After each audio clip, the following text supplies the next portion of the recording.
Important heart health इसलिए हो गया है बिकॉज तो यंगर पॉपुलेशन पे ज़्यादा इफेक्ट आने लगा है because of stress go in for certain simple measures the heart disease is preventable there are certain important risk factors जो हम लोग कॉमनली ऑब्जर्व करते हैं कि भाई डायबिटीज़ है हाइपरटेंशन है कोलेस्ट्रॉल है then there are things like smoking tobacco alcohol physical inactivity obesity basic चीज़ें अगर हम मैनेज कर लें कि हमारा फोकस इन पर रहे कि हमको ये चीज़ें इंपॉर्टेंट पहले ठीक करनी है and we have to remove these addictions from our life we know how we can prevent the heart disease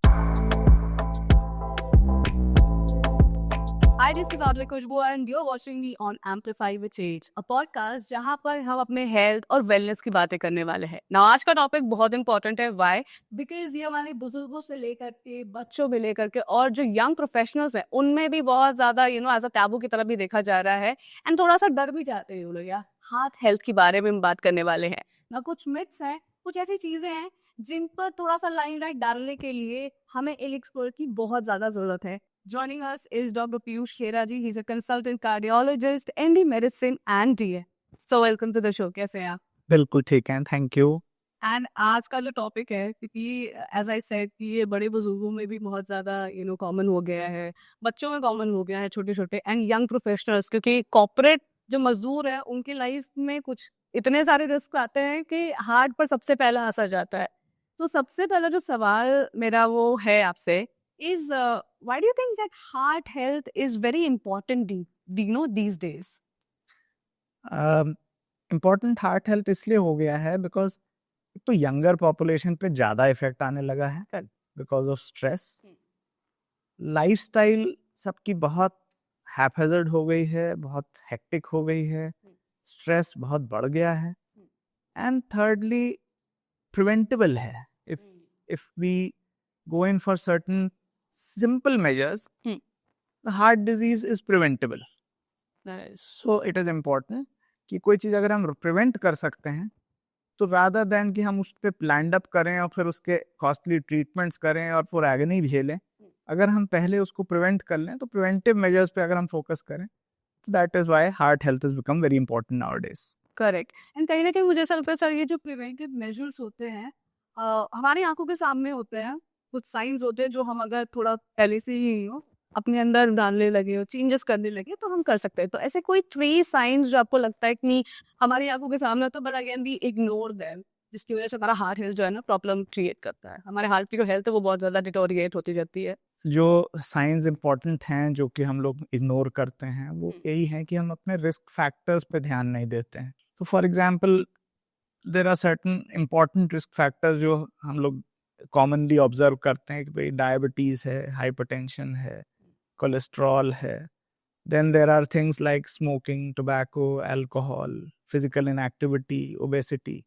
ये चीज़ें ऐसी हैं जो कि अगर हम इन पे ध्यान दें रादर दैन कि हम किसी बड़े सेंटर की तरफ या बड़े कंसल्टेंट्स की तरफ परेशान हो रहे हैं, बेसिक चीज़ें अगर हम मैनेज कर लें कि हमारा फोकस इन पे रहे कि हमको ये चीज़ें इंपॉर्टेंट पहले ठीक करनी है and we have to remove these addictions from our life, then it is important कि हम at least we know how we can prevent the heart disease. Correct. And आपने बोला ना कि जैसे जो प्रिवेंटिव मेजर्स हो गए, जैसे हम टोबैको इनटेक हो गया, स्मोकिंग हो गया, बहुत कॉमन है when it comes to the young professionals, क्योंकि कॉर्पोरेट मजदूर है बेचारे, उनकी लाइफ में इतना स्ट्रेस है कि उनके दिमाग में क्या आता है कि अरे यार एक एक्स्ट्रा काम आ गया है, उसने एक एक्स्ट्रा काम दे दिया है, चलो एक तो कर ही सकते हैं, let's do that. And do you think कि कहीं ना कहीं स्ट्रेस की वजह से भी हमारे हार्ट पर जो है ज्यादा इफेक्ट पड़ रहा है? स्ट्रेस की वजह से तो डेफिनेटली पड़ रहा है बिकॉज ब्लड प्रेशर स्ट्रेस की वजह से बढ़ता है, वेरी इंपॉर्टेंट कि अगर बीपी बढ़ेगा तो हार्ट की हेल्थ पे असर आएगा ही। आर्टरीज पे डायरेक्ट डैमेज भी स्ट्रेस की वजह से होता है। जो हम लोगों का वैस्कुलेचर है that is very responsive to stress, तो and the vasculature is the same everywhere, be it the heart, be it the kidney, be it the brain, and everywhere it affects in the same way. तो stress will lead to damage to the vasculature and stress will increase the blood pressure, and reducing stress it's a modifiable risk factor, तो reducing stress will lead to regression।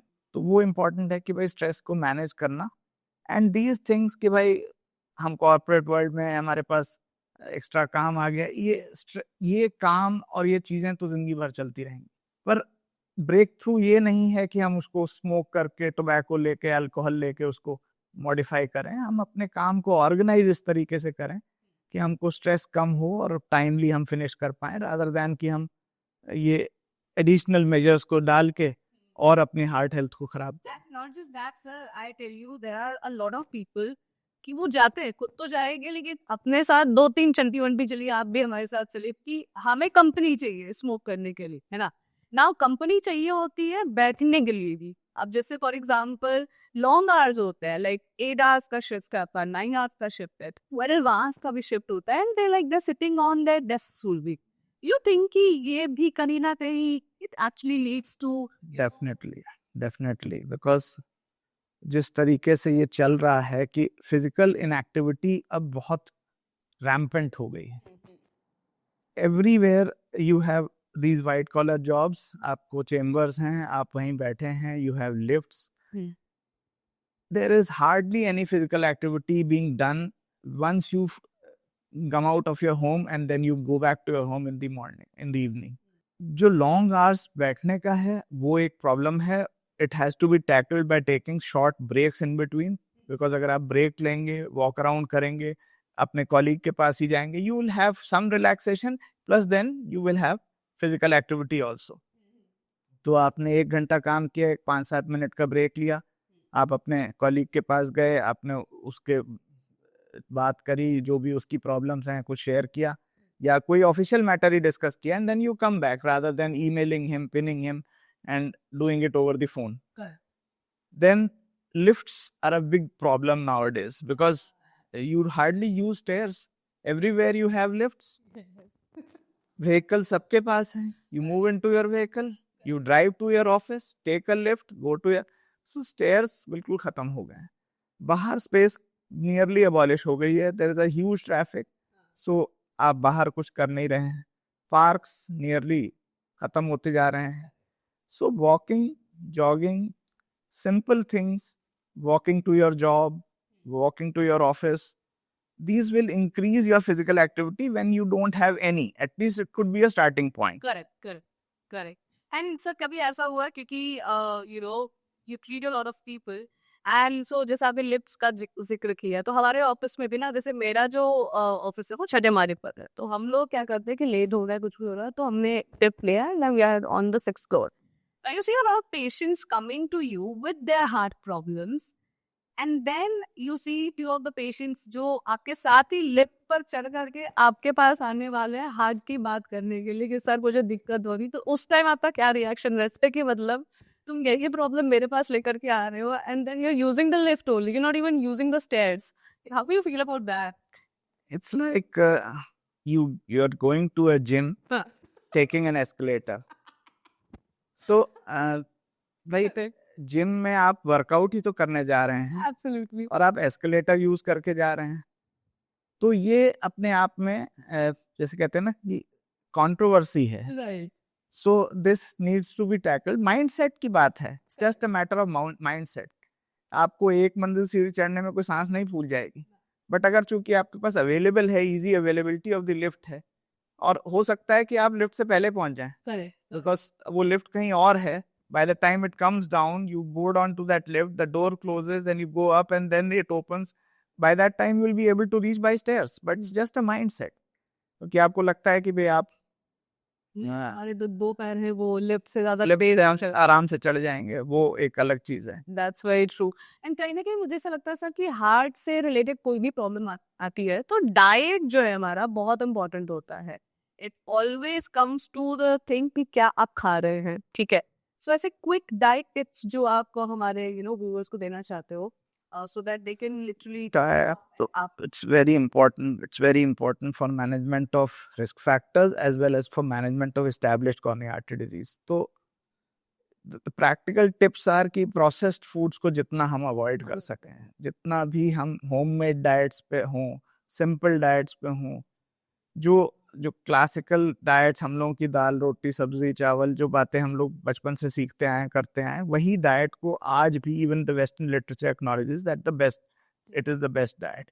they might name it fancy diets like Mediterranean diet or any other diet, but बहुत dramatic changes in diet like keto diets and all are usually not recommended, because then they lead to a lot of mineral deficiencies, a lot of disturbances, water loss and all these things. So simple regimes diet की packed food जितना avoid हो सके, salt कम हो, processed food में salt बहुत ज़्यादा है, और oils and fats का जितना use minimize हो सके, वो that is the best option which you can Sir, take. with this only एक सवाल था मेरे दिमाग में, क्योंकि you know in our city Lucknow में the healthy pics जो हमें दिखता है बहुत बड़ा बड़ा सा flashy सा, you know we are selling the healthy pics for you, हमारे पास कुछ टिफिन्स हैं जो you know जिसमें healthy options हैं.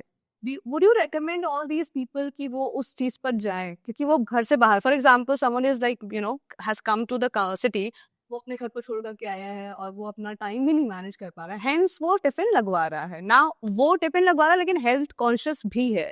तो जो हेल्दी ऑप्शंस अपने को मिलते हैं, you know the cabbage, the carrots, the non processed food, क्या आप वो रेकमेंड करोगे उसको लेना कि नहीं? हाँ, मतलब if he doesn't have a choice that he cannot manage it, then Correct. these healthy options can be considered and probably they would help that individual, because otherwise तो फिर जंक फूड ही बचता है, Yes, yes. तो फिर उसके पास choice ही नहीं है. He has to consume that very options which are at least some contain some legumes, fruits, vegetables, whole grains, जिससे कि at least prevention रहेगा. तो that is a good option for a person who is not able to consume homemade food. Then he can use these healthy options. And what would you say to the person जो बेचारा काम करने के बाद नीचे गया है चाय पीने, उसने देखा कि समोसा तला हुआ रखा टेम्पटिंग है, मुझे खाना है, वो वही चीजें हैं कि easy availability of these over fried, heavily burnt oil, reused oil, more of carcinogenic material rather than heart friendly or heart damaging, क्योंकि वो जिस क्वालिटी से वो बना है वो अपने आप में डिफिकल्ट है उस पर कमेंट करना. बट ये है कि रेकमेंडेड बिल्कुल नहीं है, but of and on individual है, कभी कर भी सकता है, वो बात नहीं है कि not a strict no. But हर चीज का देखिए एक बैलेंस है. एक लाइन हम पेशेंट्स को बताते हैं और खुद भी फॉलो करने की कोशिश करते हैं कि उसका लिटरल मीनिंग नहीं लेना है, कि लेकिन कि हम ये कहते हैं पेशेंट्स को कि कम क्वांटिटी में जहर भी खा लोगे तो नहीं मरोगे, ज्यादा क्वांटिटी में पानी भी नुकसान करेगा. तो ये एक चीज, बट हम पेशेंट को सेकंड लाइन में ये कह भी देते हैं कि अब ये नहीं कहिएगा कि डॉक्टर साहब ने कहा था तो हमने जहर खाने शुरू तो कम मात्रा में खा रहे हैं, तो मतलब लिटरल मीनिंग नहीं है. But what I want to convey is that off hand आपने एक समोसा खा लिया तो it's not going to directly go into your heart. But the problem is कि आप रोज खाएंगे तो फिर प्रॉब्लम है. तो हर एक चीज की खराब होती है, हर चीज में it applies to everything. Now हमने समोसा खाया फॉर एग्जांपल और हमें कैलोरीज कौन करनी करनी, आपने बोला कि अति नहीं करनी है, तो the exercise you know tips जो आप हमारे व्यूअर्स को देना चाहते हो, if they have any heart problems with that, even if they don't have a heart problem, the importance of exercise is that you have a basic routine to follow. आप एक fixed time पे usually what I recommend and what I follow myself is कि walking is the best form of exercise, at least above the age of 40 years. But that is important कि भाई आप एक fixed time पे और एक fixed duration की walk करें, brisk walk करें. And consistency is also very important. ये नहीं कि आप बस 2 दिन गए 4 दिन आप नहीं गए just because you are sleeping late, आप उठ नहीं पाए. Consistency is very important. At least 5 days in a week, 5 kilometers covered in 45 minutes to 1 hour. That should be the frequency of walk and the intensity of walk, which can be a healthy option. Walking, jogging, swimming, dancing, all form of aerobics. It is not only the gymnasium. Gym is there for weight training, for certain forms of exercise, but this form of simple walking consistently with this level of the intensity is also good for your heart. It's good for maintaining your blood sugars. It's good for bringing your muscles to the tone which is required. So this is very true and कहीं ना कहीं मुझे सब ऐसा लगता है ना कि अगर we have an option for example अगर हम जिम में जा रहे हैं बहुत सारा ऐसा चलन आ गया है नो स्मार्ट वॉचेस का we have heart rings also जो हमारा हार्ट रेट जो है काउंट करते रहते हैं यू थिंक कि ये सच में सही है मतलब काम करता है वो सही से कि नहीं like, काम तो करता है. All these technologies are there to help you out. Correct But only thing is you don't bank upon these technologies. देखिए मेरे पास क्या प्रॉब्लम है, मैं रात में सो रहा हूँ, अचानक से एक फोन आया, सर मेरी हार्ट रेट 120 जा रही है. मेरी वो एप्पल वॉच में वो आ रहा है, अलार्म आ रहा है. करेक्ट भाई आपको कोई प्रॉब्लम है? नहीं, मुझे तो कोई दिक्कत नहीं. तो दिक्कत ये है कि प्रॉब्लम पेशेंट को नहीं है, प्रॉब्लम इन इंस्ट्रूमेंट्स को है. अब आपने ले तो ली, अब उसको इंटरप्रेट भी तो करना है ना. वो कोई करता नहीं है, पेशेंट्स कंफ्यूज हो जाते हैं and then they land up into ringing up the doctor. ये वो पैनिक रात में हो रहा है, हॉस्पिटल जा रहे हैं. ठीक है, अलार्म देखा, बजा, आपने ध्यान दिया, अब आप उसको एनालाइज करिए कि भाई मुझे कोई दिक्कत है कि नहीं. Correct correct do I have a problem और I am banking upon the gadget only. तो ये थोड़ा सा आपको मैच करना पड़ेगा जी. एंड नाउ कहीं ना कहीं जैसा बोला जाता है कि किसी बार ना घर में दादी हुई नानी होगी वो हमेशा से कहता है अरे ये खाओ, अरे ये खाओ, अरे वो खाओ. कितना सही लगता है आपको ये कि सही है कि कहीं ना कहीं आपने बोला कि oil is something really it is sort of a ऐसा स्वीट सेंस है जो आपके नहीं.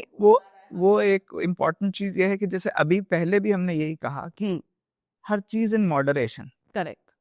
तो ऑयल भी ऐसा नहीं है कि you can not avoid the oil completely. You have to use a healthy form of oil for cooking. That can be either an olive oil or a sunflower oil or a classical mustard oil which is very common in our families. Indian scenario में mustard oil बहुत अच्छे से use हो सकता है क्योंकि हमारी cooking उस based है, we have a कढ़ाई based cooking rather than a oven based cooking. तो we can use mustard oil. We can even use some amount of देसी घी also. ऐसा नहीं कि आप सोचें कि देसी घी तो बैन हो गया बस अब तो वो तो हम ले ही नहीं सकते. But the only thing is कि ये सारी चीज़ों को की क्वांटिटी डिफाइंड होनी चाहिए.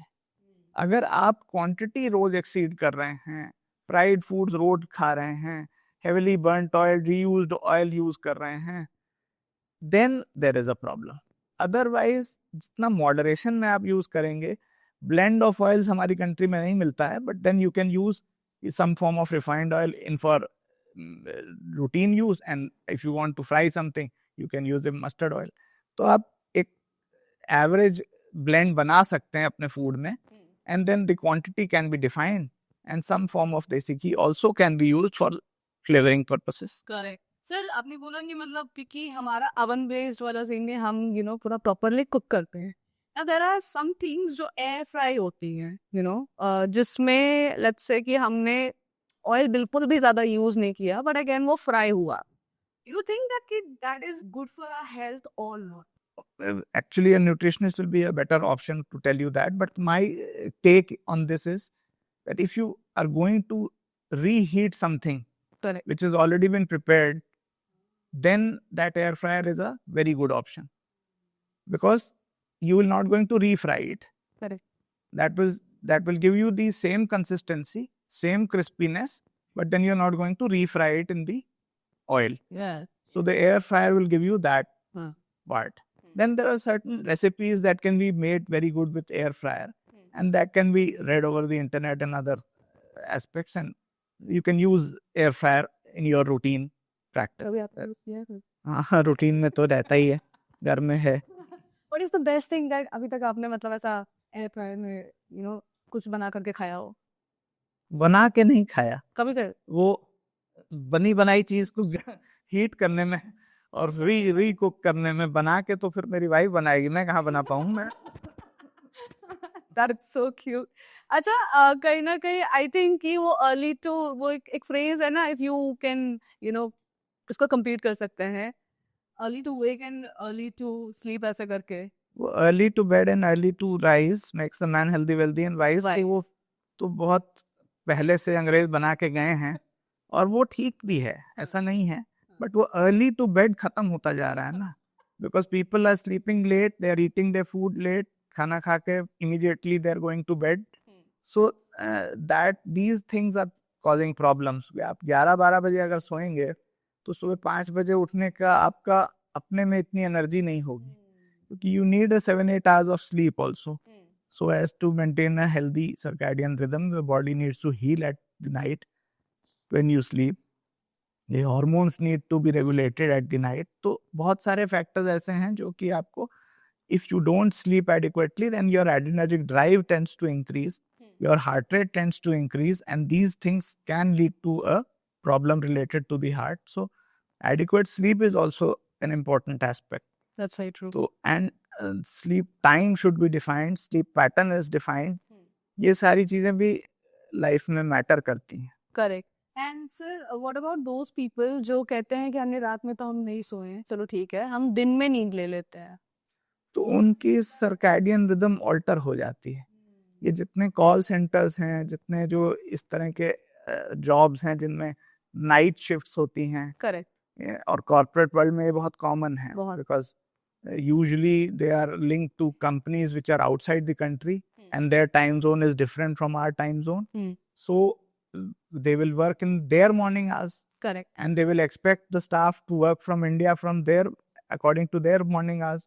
Then the person who is here has to work in the night, correct, then his sleep. आप जितना देखेंगे IT industry में, आप देखिए there is a lot of obesity, many people come with their children to us कि साहब देखिए ये बैंगलोर में काम करते हैं, रात रात भर जगते हैं, तो ये उनका पैटर्न ही हो गया है, जस्ट बिकॉज कि वो रात में जगेंगे दिन में सोएंगे, तो वो उससे उनका स्लीप पैटर्न तो ऑल्टर हुआ ही हुआ है, उनकी हार्ट हेल्थ भी ऑल्टर हुई है, उनका ब्लड प्रेशर भी ऑल्टर हुआ, उनको ओबेसिटी भी बहुत ज़्यादा होती जा रही है, उनकी डायबिटीज फ्लेयर अप कर रही है, इसीलिए incidence of heart disease, diabetes, obesity सब बढ़ता जा रहा है, जस्ट बिकॉज कि ये स्लीप पैटर्न ही डिस्टर्ब्ड है.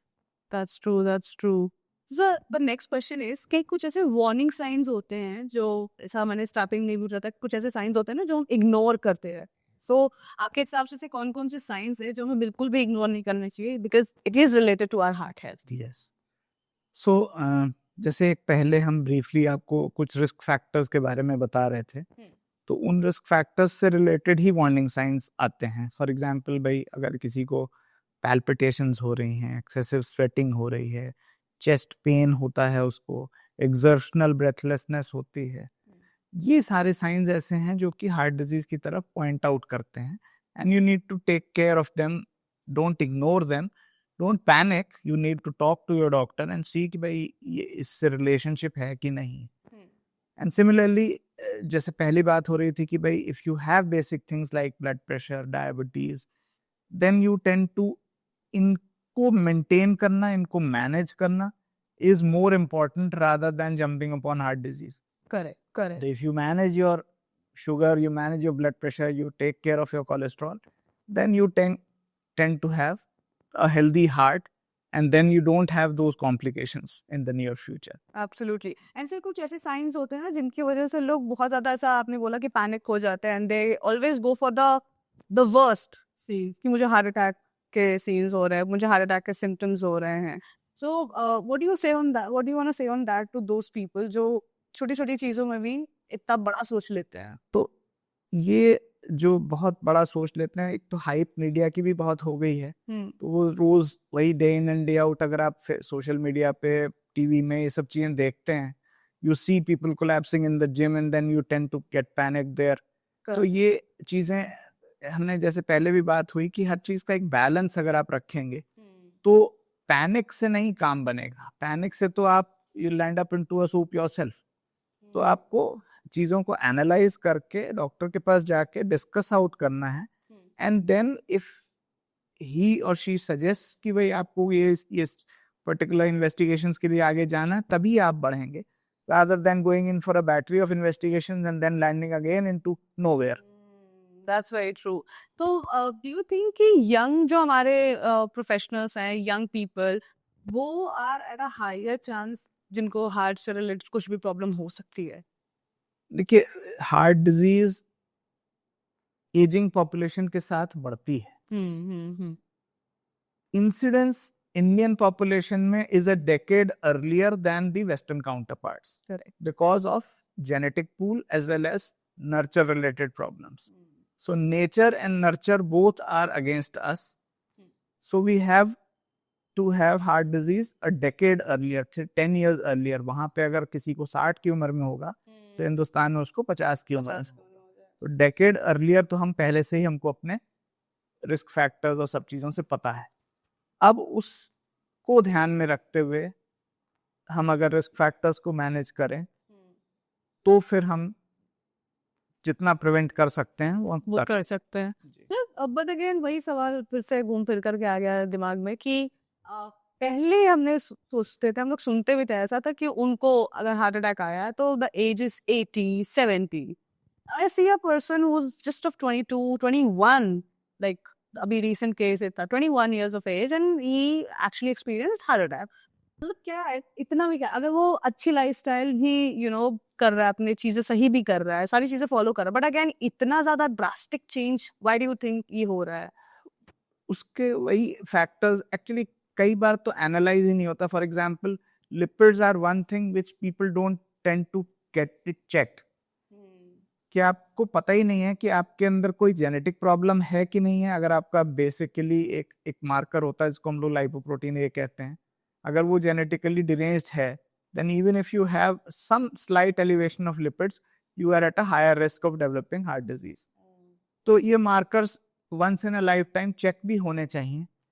And it is important that at least at the age of 30 years आपकी एक स्क्रीनिंग हो जाए जिससे कि पता चल जाए कि भाई आपके बेसिकली ये पैरामीटर्स कैसे हैं. And then a yearly checkup for management कि भाई आपको रिस्क फैक्टर प्रोग्रेस तो नहीं कर रहे हैं. जब आप चेकअप भी नहीं कराएंगे तो पता कैसे चलेगा? करेक्ट. और अगर आपको पता चल गया है तो फिर रेगुलरली आपको उसको फॉलो भी करना है. अगर वाकई निकल आता है कि हाँ you are having these risk factors तो फिर मोर फ्रीक्वेंट चेकअप्स की भी जरूरत पड़ सकती है. So everything is basically dependent upon the baseline. तो बेसलाइन पे तो आपको एक बार सब चीजें देखनी पड़ेंगी. And awareness is important. अगर अवेयर नहीं होंगे तो पैनिक करने से कोई फायदा नहीं. एब्सोल्युटली. एंड सर जो आपने चेकअप्स का बताया तो मतलब कितने टाइम पर एक इंसान को अपना हार्ट हेल्थ. हाँ, तो जैसे मैंने आपको बताया कि अगर बेसिकली आप एक बार 30 की एज पे स्क्रीनिंग कराते हैं तो ये early checkup is fair enough for you.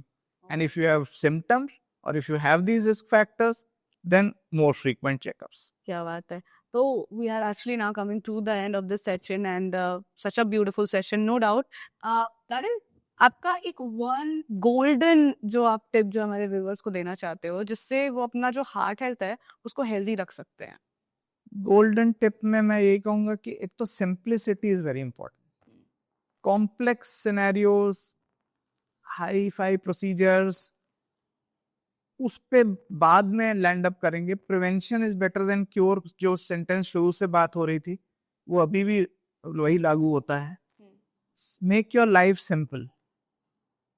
लिखो सिंपल मतलब कहने का ये है कि अगर आप एक रूटीन शेड्यूल फॉलो करते हैं, एक आपका पैटर्न है, आपका एक टाइमली मील्स का इंटरवल है, एक हेल्दी आपका मील का प्लान है, होममेड डाइट का आपका at least 5 days in a week schedule है, chances are you will remain healthy throughout your life. बाकी तो एक जैसे वही बात आती है कि एक रोड पे चलने का एक रिस्क है.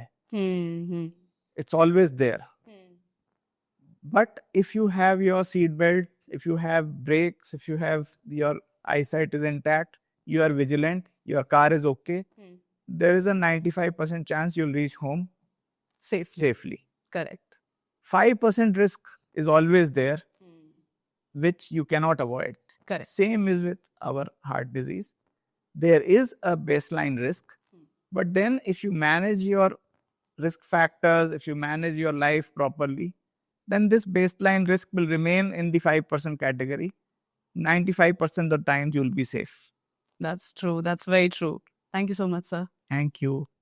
Thank you sir. एंड जैसा कि सर ने बोला कि अगर अपनी लाइफस्टाइल में आप थोड़े-थोड़े चेंजेस करते जा रहे हो ना, तो फिर आपका जो हार्ट है वो हेल्दी रहेगा। Well this is RJ Kulpu signing off और आप ये अगला एपिसोड है ना ऑफ एम्प्लीफाइंग द चेंज देखते रहिएगा।